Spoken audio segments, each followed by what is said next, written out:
ខ្ញុំច្រៀង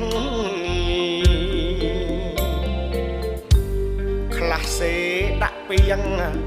ក៏អត់រង្វាន់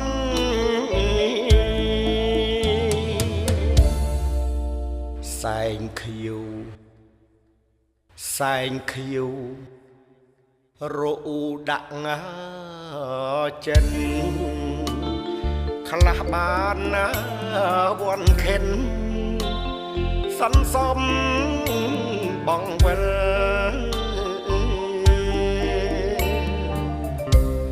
រៃគ្នាថែមប្រាក់ដាក់ដូរក្រវិល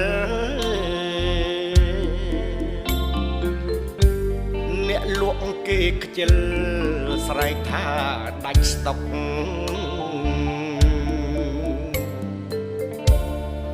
ព្រោះតែរង